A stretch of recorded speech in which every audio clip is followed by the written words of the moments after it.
राधे राधे दोस्तों, आप सभी का बहुत बहुत स्वागत है। आज हम जानेंगे कि किस प्रकार एक सच्चे भक्त पर राधा रानी ने करी कृपा। जब सेठ जगतराम के इत्र से राधा रानी ने कृष्ण संग खेली होली। मथुरा में एक संत रहते थे। उनके बहुत से शिष्य थे। उन्हीं में से एक सेठ जगतराम भी थे। जगतराम का लंबा चौड़ा कारोबार था। वे कारोबार के सिलसिले में दूर दूर की यात्राएं किया करते थे।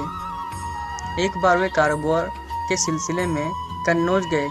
कन्नौज अपने खूबसूरत इत्र के लिए प्रसिद्ध है। उन्होंने इत्र की एक महंगी शीशी सेठ को भेंट करने के लिए खरीदी। सेठ जगतराम कुछ दिनों बाद काम खत्म होने पर वापस मथुरा लौटे। अगले दिन वे संत की कुटिया पर उनसे मिलने गए। संत कुटिया में नहीं थे। पूछा तो जवाब मिला कि यमुना किनारे गए हैं स्नान ध्यान के लिए। जगतराम घाट की तरफ चल दिए। देखा कि संत घुटने भर पानी में खड़े यमुना नदी में कुछ देख रहे हैं और मुस्कुरा रहे हैं। तेज चाल से वे संत के नजदीक पहुंचे। प्रणाम करके बोले, आपके लिए कन्नौज से इत्र की शीशी लाया हूँ। संत ने कहा, लाओ दो। सेठ जी जगतराम ने इत्र की शीशी संत के हाथों में दे दी।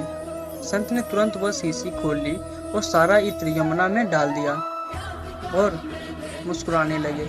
जगतराम यह दृश्य देखकर उदास हो गए और सोचा, एक बार भी इत्र इस्तेमाल नहीं किया, सूंघा भी नहीं और पूरा इत्र यमुना में डाल दिया। वे कुछ न बोले और उदास मन घर पर वापस लौट गए। कई दिन बाद जब उनकी उदासी कुछ कम हुई तो वे संत की कुटिया में उनके दर्शन के लिए गए। संत कुटिया में अकेले आंखें मूंदे बैठे थे और भजन गुनगुना रहे थे। आहट हुई तो सेठ को द्वार पर देखा। प्रसन्नता हुई। उन्होंने उनको अपने पास बुलाया और कहा, उस दिन तुम्हारा इत्र बड़ा काम कर गया। सेठ ने आश्चर्य में संत की तरफ देखा और पूछा, मैं कुछ समझा नहीं। संत ने कहा, उस दिन यमुना में राधा जी और श्री कृष्ण की होली हो रही थी। श्री राधा जी ने कृष्ण के ऊपर रंग डालने के लिए जैसे ही बर्तन में पिचकारी डाली, उसी समय मैंने तुम्हारा इत्र बर्तन में डाल दिया। सारा इत्र पिचकारी के रंग के साथ श्री कृष्ण के शरीर पर चला गया और भगवान श्री कृष्ण इत्र की महक से महकने लगे। तुम्हारे लाए इत्र से श्री कृष्ण और श्री राधा रानी की होली में एक नया रंग भर दिया। तुम्हारी वजह से मुझे भी श्री कृष्ण और श्री राधा रानी की कृपा प्राप्त हुई। सेठ जगतराम आंखें फाड़ते हुए संत को देखने लगे। उनकी कुछ समझ में नहीं आ रहा था। संत ने सेठ की आंखों में आश्चर्यचकित की झलक देखी तो कहा, शायद तुम्हें मेरी कही बात पर विश्वास नहीं हो रहा। जाओ मथुरा के सभी कृष्ण राधा के मंदिरों के दर्शन कराओ, फिर तुम कुछ कहना। सेठ जगतराम मथुरा के स्थित सभी श्री कृष्ण और राधा रानी जी के मंदिरों में गए।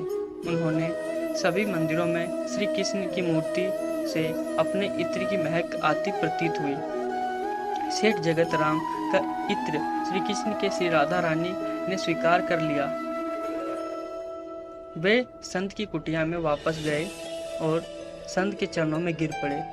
सेठ की आंखों से अश्रुओं की धार बह रही थी और उसे संत जी का अधिकार मालूम हुआ।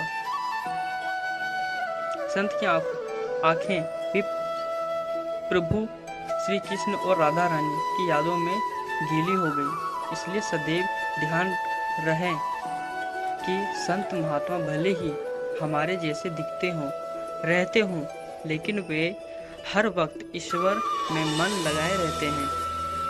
हम जैसे को लिए ये अधिकार तब प्राप्त होगा जब हमारी भक्ति बढ़े, नाम सिमरन बढ़े। जय जय श्री राधे। यमुना जी तो कारी कारी राधा गोरी गोरी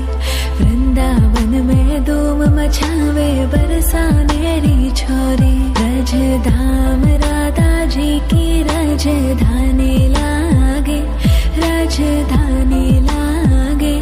माने खारो खारो यमुना जी रो पानी।